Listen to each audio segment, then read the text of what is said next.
नमस्कार, India news देख रहे हैं आप और मैं हूं आपके साथ सचिन दुबे। शुरुआत करते हैं फटाफट खबरों की।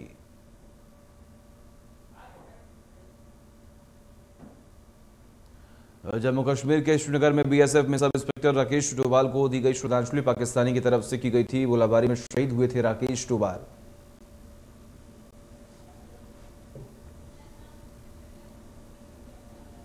बता दें कि बारामूला जिले में 13 नवंबर को पाकिस्तान की तरफ से सीज फायर का उल्लंघन कर गोलीबारी की गई थी, जिसमें बीएसएफ के 5 जवान शहीद हुए थे।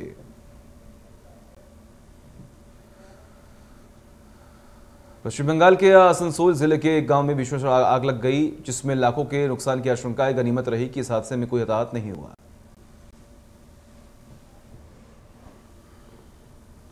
आग लगने की सूचना मिलने के बाद दमकल की टीम मौके पर पहुंची और कड़ी मशक्कत के बाद आग पर काबू पाया गया।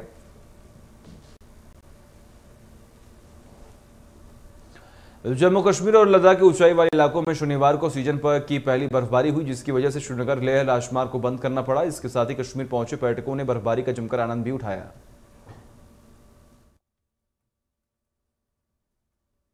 मौसम विभाग के मुताबिक अगली कई दिनों तक बर्फबारी में तेजी आने की संभावना जताई जा रही है। बता दें कि कश्मीर के बारामूला जिले प्रसिद्ध स्की रिसोर्ट गुलमर्ग और मध्य कश्मीर के पर्यटन केंद्र सोनमर्ग पर जमकर बर्फबारी हुई है।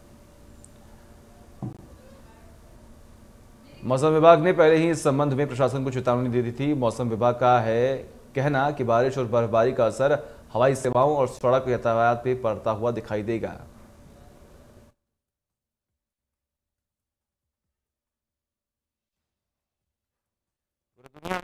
आंकड़े हुए 5 करोड़ 43 लाख के पार। अब तक 13 लाख 18 हजार से अधिक मरीजों ने गंवाई है अपनी जान।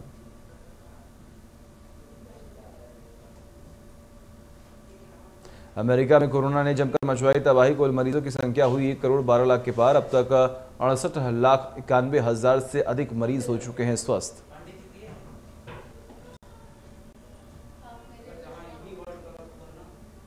कोरोना के मामले में पूरी दुनिया में तीसरे नंबर पर ब्राजील। अब तक 1,65,000 से अधिक मरीजों ने कोरोना के चलते गंवाई है अपनी जान।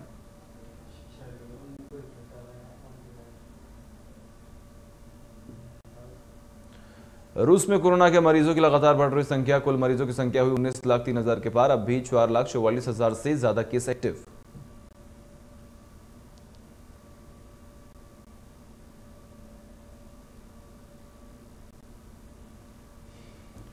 रूस में कोरोना के मरीजों की लगातार बढ़ रही संख्या।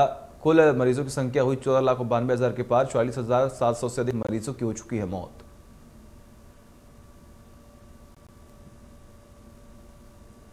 फ्रांस में लगातार बढ़ रहा कोरोना संक्रमण। सामने आए 19,54,000 से अधिक मरीज। अब भी 17,71,213 एक्टिव केसेस। इटली में कोरोना के मामले लगातार बढ़ रहे। कुल मरीजों की संख्या हुई 11,44,000 के पार। 6,88,000 से ज्यादा केस एक्टिव।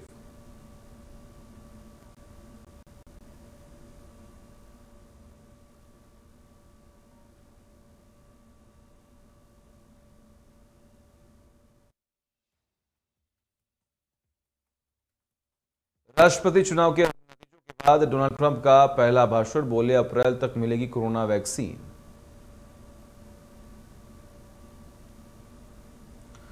व्हाइट हाउस के रूस गार्डन से बोलते हुए डोनाल्ड ट्रंप ने कहा, कुछ ही सप्ताह में आने वाली कोरोना वैक्सीन सबसे पहले फ्रंटलाइन वर्कर्स, बुजुर्गों और हाई रिस्क अमेरिकियों को भी दी जाएगी।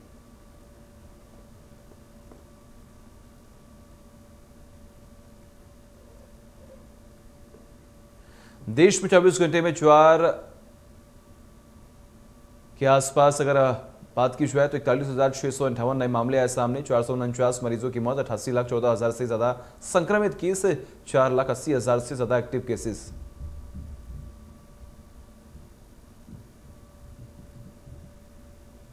महाराष्ट्र में कोरोना से एक दिन में आए हाई है 105 मरीजों की मौत। कुल मौत का आंकड़ा हुआ 46,000 के करीब। अब तक 85,000 से ज्यादा केस एक्टिव और 4,237 नए संक्रमित। कर्नाटक में कोरोना से लोगों का बुरा हाल। 24 घंटे में सामने आए 2,154 नए केस। कुल मरीजों की संख्या हुई 8,60,000 के पार।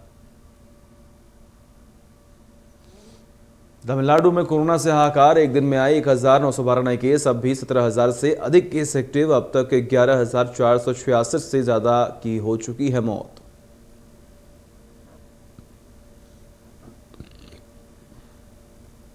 उत्तर प्रदेश में कोरोना से लोगों का बुरा हाल। एक दिन में मिले 2,301 नए केस। अब तक 4 लाख से अधिक मरीज हो चुके हैं स्वस्थ। 23,367 केसेस एक्टिव।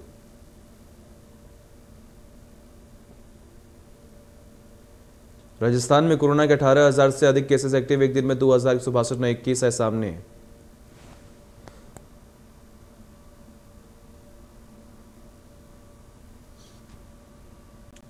दिल्ली में लगातार बढ़ रहा कोरोना का संक्रमण। 24 घंटे में सामने आए 7,340 नए केस। 96 लोगों की हो चुकी है मौत। 44,000 से ज्यादा केस एक्टिव।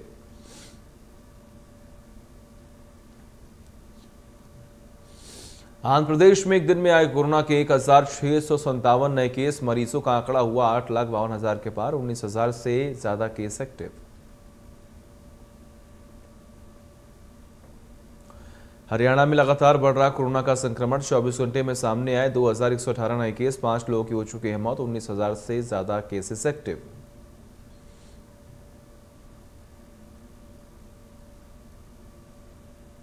हिमाचल प्रदेश में कोरोना के मामले बढ़ते जा रहे हैं, जहां पिछले 24 घंटे में कोरोना के 322 नए केस आए सामने।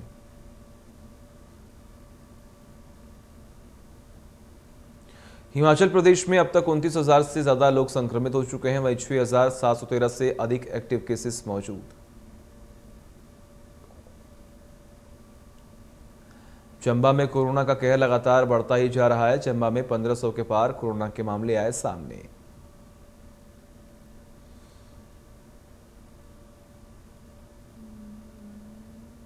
बीती रात चंबा में एक और कोरोना विस्फोट हुआ। कुल 60 कोरोना के मामले सामने आए। वहीं चंबा में कोरोना के कारण 21 मौत का मामला आया सामने।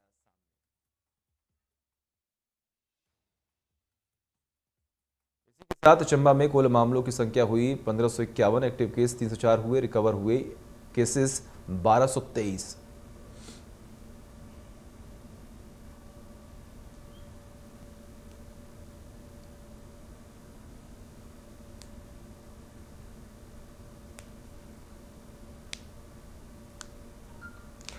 सुप्रीम कोर्ट और एनजीटी के आदेशों के बावजूद दिवाली की रात दिल्ली एनसीआर में जमकर हुई आतिशबाजी, जिससे दिल्ली की हवा पहले से और ज्यादा गंभीर स्थिति में पहुंच गई है।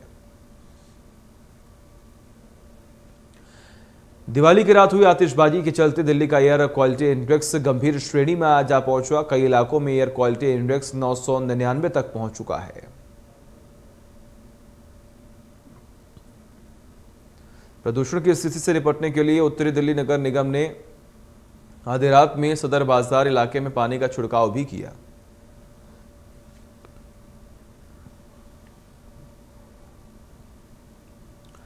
देश भर में धूमधाम से मनाया जा रहा है गोवर्धन पर्व। शाम को अपने पूर्वजों का पूजन कर आशीर्वाद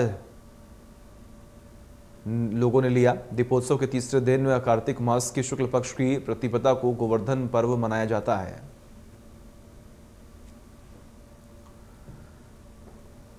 गोवर्धन को अन्नकूट पूजा भी कहते हैं। इस दिन भगवान श्री कृष्ण ने इंद्र की पूजा की बजाय गोवर्धन की पूजा शुरू करवाई थी। इस दिन गोबर से घर के आंगन में गोवर्धन पर्वत की चित्र बनाकर पूजन किया जाता है।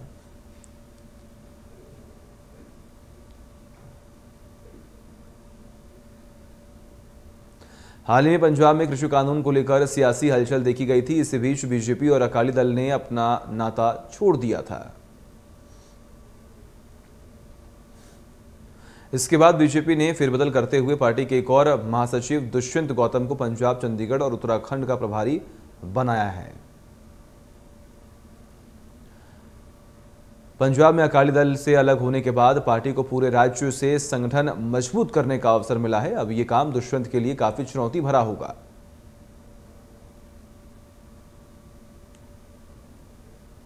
राजपुरा की नई सब्जी मंडी और अनाज मंडी में देर रात पटाखों की वजह से आग लग गई। वरामा फूड एजेंसी में लगी आग पर दमकल कर्मियों ने आग काबू पाया। हालांकि इस हादसे में किसी की जान का नुकसान नहीं हुआ है, लेकिन आग लगने से लाखों रुपए का नुकसान बताया जा रहा है।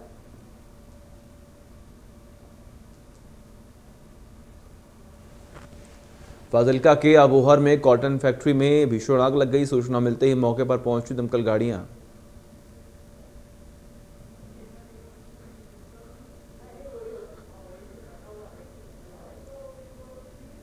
वहीं दमकल कर्मियों ने आग पर पाया काबू। हालांकि हादसे में किसी की जान का नुकसान नहीं हुआ, लेकिन लाखों रुपए का नुकसान बताया जा रहा है।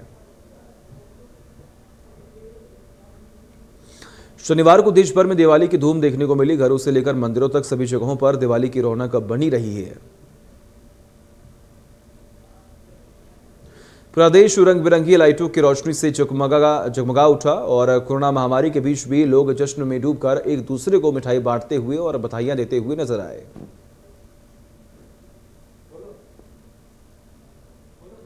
देश प्रदेश में पराली के धुएं से बढ़ रहे प्रदूषण को देखते हुए पंजाब के मुख्यमंत्री कैप्टन अमरिंदर सिंह ने प्रदेशवासियों को दीपावली की शुभकामनाएं दी। शनिवार को किसान मजदूर संघर्ष समिति और गुरचरण सिंह ने मिलकर तरनतारण में काला दिवस मनाया।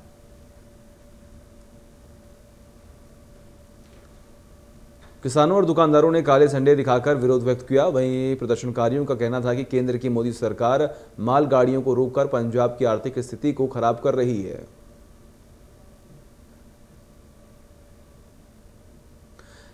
प्रदर्शनकारियों ने कहा कि पंजाब के साथ सौतेली मां और बेटे जैसा व्यवहार किया जा रहा है, जिससे हर वर्ग का व्यापारी भी प्रभावित हो रहा है।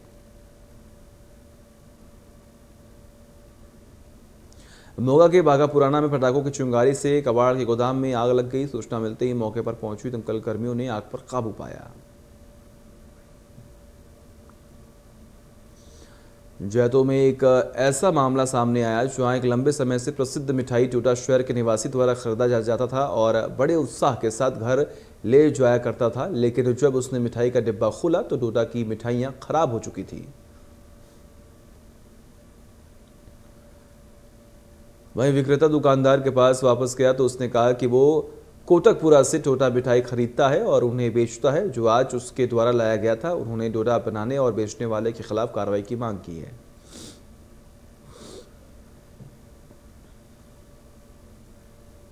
और वहीं श्री मुक्तसर में साहिब में पिछले कई दिनों से अवैध रूप से पटाखे का कारोबार लगातार चल रहा था। वहीं इसी के चलते कानून व्यवस्था पर भी कई सवाल किए जा रहे थे। वहीं अब इस पूरे मामले को लेकर काफी सख्ती की जा रही है।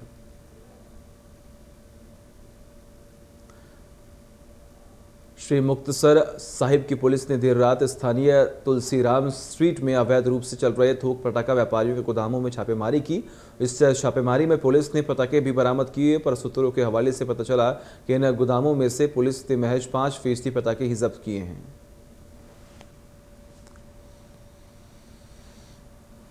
श्री मुक्तसर साहिब के प्रभारी इंस्पेक्टर मोहनलाल ने छापेमारी को तस्दीक करते हुए बताया कि मामले में योग्य कानूनी कार्रवाई की जाएगी।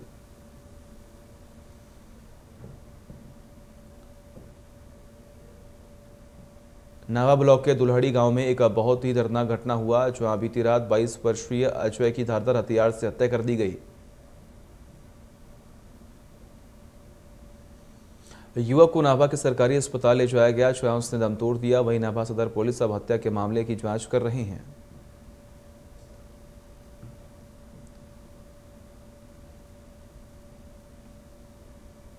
वह श्री मुक्तसर साहिब में फिर एक बार दलित उत्पीड़न का मामला सामने आया। गांव दोदा में एक दलित महिला को उसके बालों से पकड़कर घसीटा गया और उसके साथ मारपीट भी की गई। सारा मामला पुलिस के सामने हुआ। बताया जा रहा है कि पुलिस ने दलित महिला समेत 2 लोगों को अस्पताल ले जाने के लिए बुलाया, लेकिन उसे सुबह से शाम तक बिना वजह के बिठाकर रखा।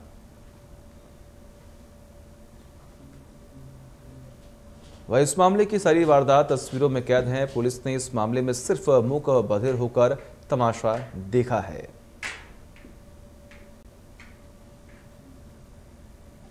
नाहन में विश्वकर्मा दिवस पर हिमाचल पथ परिवहन की कर्मशाला में पूजा अर्चना की गई, आयोजन किया गया। वही कर्मशाला के कर्मियों ने भगवान विश्वकर्मा की पूजा अर्चना की।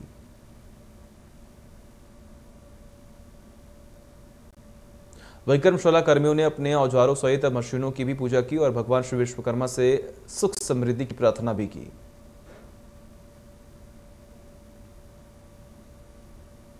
ऊना में नगर परिषद संतोषगढ़ में विश्वकर्मा दिवस का 72वां सालाना उत्सव बड़ी धूमधाम से मनाया गया और कोविड-19 के नियमों का खास ख्याल भी रखा गया।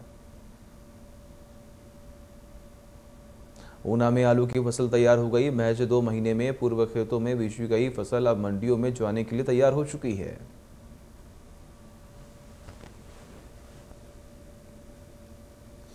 जिले के लगभग सभी किसानों ने फसल को खेतों से निकालने के लिए श्रमिकों को लगा दिया। पिछले कुछ सीजन में किसानों को रहने वाली आलू की फसल इस बार उनके चेहरे पर मुस्कान लेकर आई है।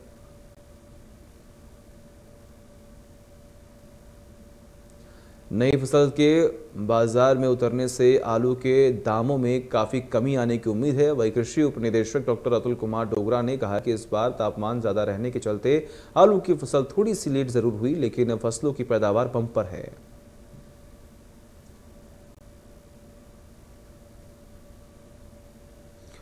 कृषि उप निदेशक ने बताया कि जिला में इस बार 1635 हेक्टेयर भूमि में आलू की खेती की गई है और 25,000 मीट्रिक टन पैदावार होने की उम्मीद है।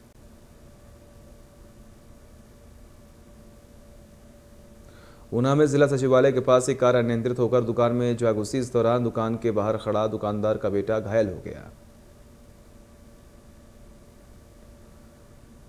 वही घायल को नजदीकी अस्पताल में भर्ती करवा दिया गया, जहां उसका इलाज लगातार चल रहा है। हादसे में दुकान के बाहर रखा सारा सामान भी खराब हो गया।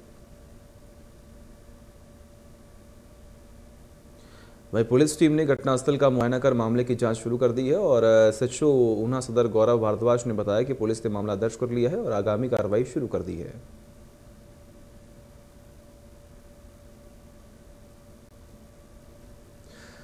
प्रधानमंत्री नरेंद्र मोदी ने जैसलमेर बॉर्डर के लोंगेवाला चौकी पर देश के जवानों के साथ दिवाली मनाई। पीएम मोदी ने जवानों को संबोधित करते हुए कहा कि आप सभी वीरों को मेरी तरफ से 130 करोड़ देशवासियों की तरफ से दीपावली की हार्दिक शुभकामनाएं।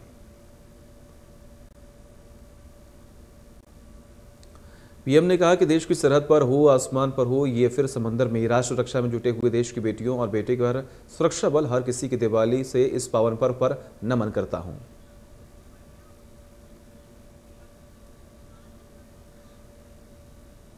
पीएम नरेंद्र मोदी ने जवानों को संबोधित करते हुए कहा कि आप हैं तो देश है, देश के ये त्योहार है। मैं आपके बीच प्रत्येक भारतवासी की शुभकामनाएं लेकर आया हूं, देशवासियों का प्यार लेकर आया हूं। पीएम ने कहा कि जिनके अपने बेटे या बेटी त्योहार के दिन सरहद पर तैनात हैं और वो अभिनंदन के हकदार हैं। दिवाली के दिन अपनों के बीच जाऊंगा, दिवाली पर अपनों के बीच आया हूं।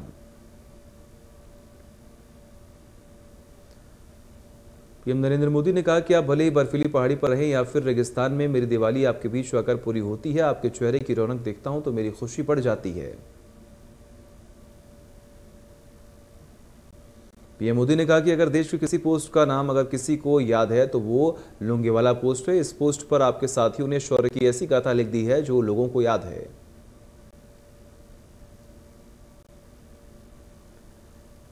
पीएम नरेंद्र मोदी ने कहा कि आपके शौर्य को नमन करते हुए भारतवासी मजबूती से खड़े हैं। भारत आज सुरक्षित है क्योंकि भारत के पास सुरक्षा करने के लिए आप जैसे बेटे बेटियां हैं। जब भी जरूरत पड़ी है, भारत ने दिखाया है कि उसके पास ताकत भी है और राजनीतिक इच्छा भी।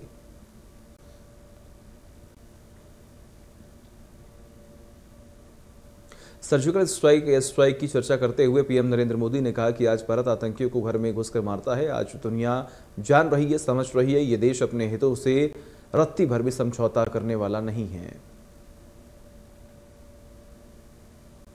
पीएम ने चीन का नाम लिया बिना कहा कि आज पूरा विश्व विस्तारवादी ताकतों से परेशान है। भारत की रणनीति साफ है। आज का भारत समझने और समझाने की नीति पर विश्वास करता है, लेकिन अगर हमें आजमाने की कोशिश की गई तो जवाब भी उतना ही प्रचंड मिलेगा। पीएम ने कहा कि सीमा पर रहकर आप तो जो त्याग करते हैं, तपस्या करते हैं, वो देश में एक विश्वास पैदा करता है। ये विश्वास होता है कि मिलकर बड़ी से बड़ी चुनौती का मुकाबला किया जा सकता है।